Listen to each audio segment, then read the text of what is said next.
그제 정부에서 금산분리, 은산분리, 산업자본의 은행 소유를 허용하는 은산분리를 완화하는 그런 정책을 발표했습니다. 많은 전문가들이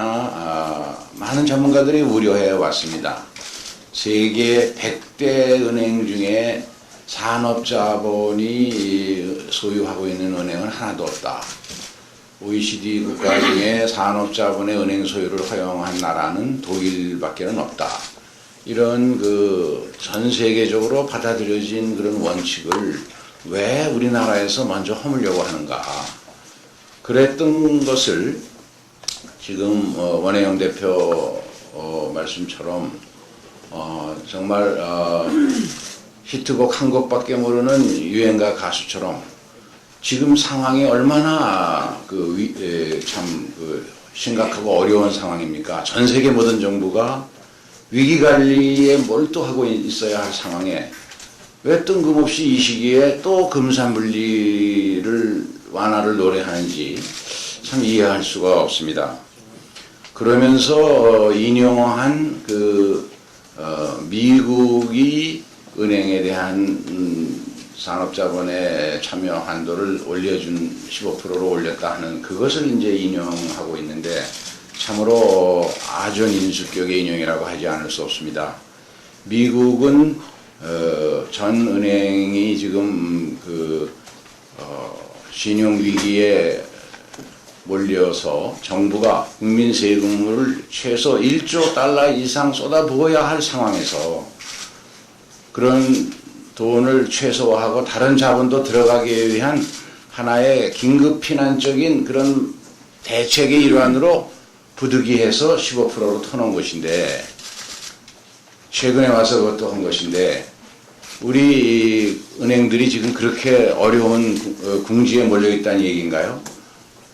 정부는 우리 은행의 이 BIS 비율이 외환위기 때는 7%밖에 안 됐지만 지금은 11%로 건실하고 그것이 우리나라의 외환위기가 오기 어려운 하나의 이유로 얘기하고 있습니다. 그런데 왜 뜬금없이 재벌의 은행 사유화를 허용하는 이런 금산분리 정책을 발표하는지 참 이해하기 어렵습니다.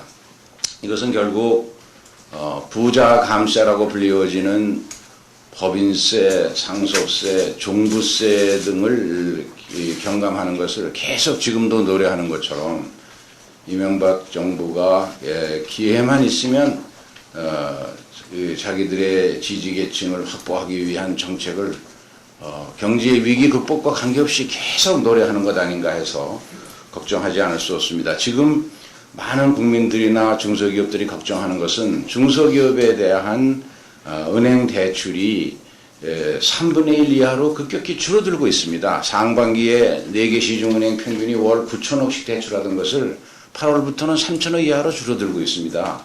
그러니까 흑자도상 기업이 매일 쏟아지고 있는데 대통령이 2차례, 3차례 흑자도산은 반드시 막겠다. 라디오 인터뷰를 통해서도 그 이야기를 했는데 그러나 중소기업 하시는 분들 답답해 할 겁니다. 어제도 몇 개의 중소기업이 흑자도산하고 있습니다.